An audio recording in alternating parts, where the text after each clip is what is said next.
Hello and welcome to the YouTube summary of, I think this is lesson 6.5, I think. I don't know. I'll check. But anyway, we are continuing on our mission to learn about special right triangles. But specifically today, I'm going to make things a little bit more complex than we've seen already. And if you need to review special right triangles in general, you should go back and watch the video for lessons 6.3 and 6.4. But what we're going to do today is learn how to do this thing called rationalize the denominator. Remember, as I hope you recall, that in a special right triangle, you have certain sides that are related, like in a 45, 45, 90, it's an isosceles triangle, so two sides are always the same. So I know that this thing that I'm looking for in example 1, I'm supposed to find x given this. That side is the same as this side. These two sides are congruent because that's an isosceles triangle.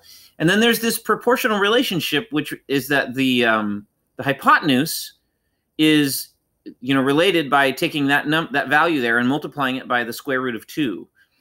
And up till now, I might have said, okay, if x is 16, what's this side? And you would have said 16 root 2. And it's fairly simple, right? 16 times the square root of 2. But now I'm giving you a problem that comes up in a different sort of in a different order. So notice that the two sides that are congruent to each other are unknown, but we know the length of the hypotenuse is 16, and I'm asking you to find that length x. Well, we're going to have to actually write an equation here because that is whatever the length of the side that we're looking for times the square root of 2 equals 16. So to solve these problems, we have to start by writing an equation like this, right? The value that I'm looking for times the square root of 2 equals 16. And then the first thing to do is just, use our common sense and solve for the missing value. Since it's x times the square root of 2, let's undo multiplication with division. So I'll divide both sides by the square root of 2. And so that means the value that I'm looking for is 16 divided by the square root of 2. And if all I'm doing is looking for a decimal approximation, then I have everything I need. I could do 16 divided by, I think it's 1.414 is the square root of 2. But that's not what we're here to do today. Most mathematicians would rather represent this in radical form and then convert it to a decimal if they need to in the future. And there's a problem here.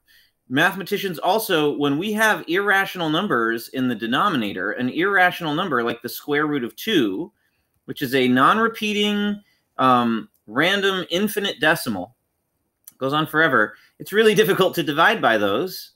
We don't like having them in the denominator. Irrational denominators are a big no-no. I often say they make me sick to my stomach, right? I don't like that. So what we're here to do today is learn how to represent this. It's okay to have an irrational number, but it's not okay to have that irrational number be in the denominator. It can be in the numerator, which makes the whole thing irrational, but not in the denominator. So here's how we're going to rectify this situation. What we're going to do is we're going to multiply by the square root of 2 divided by the square root of 2. And a couple notes here. The square root of 2 divided by the square root of 2, as I'm sure you know, is equal to 1, right? Any value divided by itself equals 1. And so I'm multiplying x by 1, which obviously does not change the value of x. But what it does is it changes the way that we represent it. And I'm sure that you recall that when we multiply fractions, we just multiply straight across. And so I can rewrite the numerator here as 16 times the square root of 2, or 16 root 2. But the real question is, what happens to the denominator? And so I'm asking you to consider, what is the square root of 2 times the square root of 2? Just think about that for a second. You might know the answer automatically. Well, one way to look at it would be, we know that it's the square root of 4, right? Because 2 times 2 is 4. The square root of 2 times the square root of 2 is 4. Another way to look at it is we could say that it's like, here, I'm going to erase this irrational denominator. We could say that it's like the square root of 2 times itself, or the square root of 2 squared, right?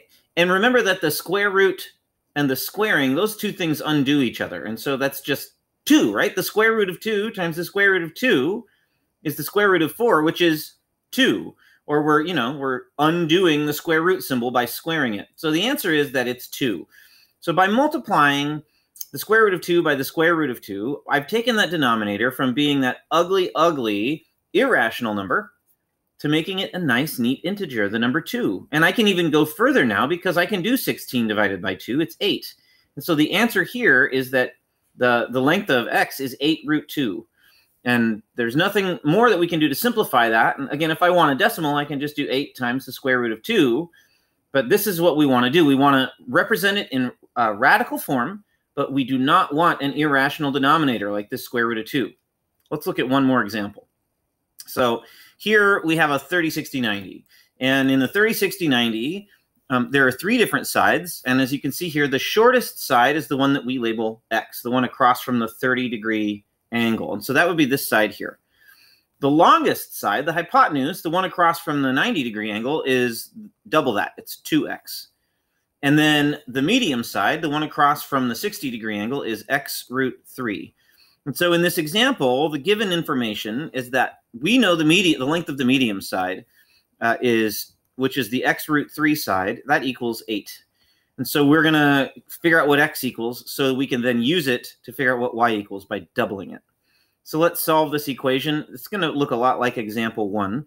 So we're going to divide both sides by the square root of 3 this time. So that means that x equals 8 divided by the square root of 3. But again, there it is, that ugly, ugly, disgusting, nauseating, irrational number in the denominator. So we're going to fix that. We're going to rationalize the denominator by simply multiplying by 1. But we're going to represent the number 1 as the square root of 3 divided by the square root of 3. Because 8 times the square root of 3, that's fine. That's in the numerator, 8 root 3. But root 3 times root 3 is just 3. Okay? And we can't go any farther either because 8 divided by 3, that's, that doesn't divide evenly. It's like 2 2/3. So I now know that this side x is, we'll just say 8 root 3 over 3, right? 8/3 times the square root of 3, or 8 root 3 over 3. Okay, but that's not what I set out to find. I set out to find this length here, which is double that. So all I have to do to find that side is take that value that I just solved for x and multiply by 2. So take 8 root 3 divided by 3 and double it. And it's not difficult to double, right? We just multiply, 2 times 8 root 3 is 16 root 3 over 3. Okay, so that's the actual answer. And this is how we would represent it, as 16 times the square root of 3 divided by 3. Okay, so that's the actual answer. So what I think you should do right now is use those notes, pause the video, and try these 2 problems. See if you can solve these. Now you've paused, I presume, and you've solved these. So let me show you the answers. This is a 45, 45, 90. So these 2 sides of the x, and this side here is the x root 2. In a 45, 45, 90, it's times the square root of 2. Now let's divide both sides by the square root of 2, like so.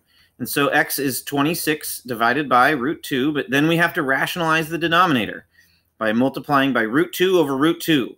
This is all, I choose this number here based on the denominator that I'm rationalizing. And so I get 26 root 2 divided by 2. And again, I can reduce this. 26 divided by 2 is 13. So it's 13 root 2. So that's the answer to this first one. The second one, it tracks very closely to the second example that we did. So let's see if we can figure that out. In a 30, 60, 90, we call this side x. We call the side we're looking for 2x. And we call the known side x root 3. So let's just use this equation. X root 3 equals 30. And let's solve. And the first thing we'll do, again, divide by the square root of 3. Okay, so I know that this side here is x, right? And that side equals 30 divided by the square root of 3. Again, let's rationalize the denominator because there's nothing worse than an irrational denominator. Okay, so we're going to multiply and we'll get 30 root 3 divided by 3. And oh my gosh, isn't that beautiful? Because 30 divided by 3 is 10. So it's the answer for x is 10 root 3. That's this side here, is 10 times the square root of 3, or 10 root 3. But again, we're not finding that one. We're actually set out to find y, but all I have to do is double that. And so I would do 2 times 10 root 3, which is not that hard to do. It's 20 root 3, right? We just are doubling. So bam, that was the number that we were looking for that one. So hopefully you got all those right. Now you should take these notes. Please, if you haven't done it already, do the exit ticket for this lesson, which is posted in Schoology for February 22nd and 23rd, and use these notes to do the asynchronous assignment for this week. And I'll see you next time.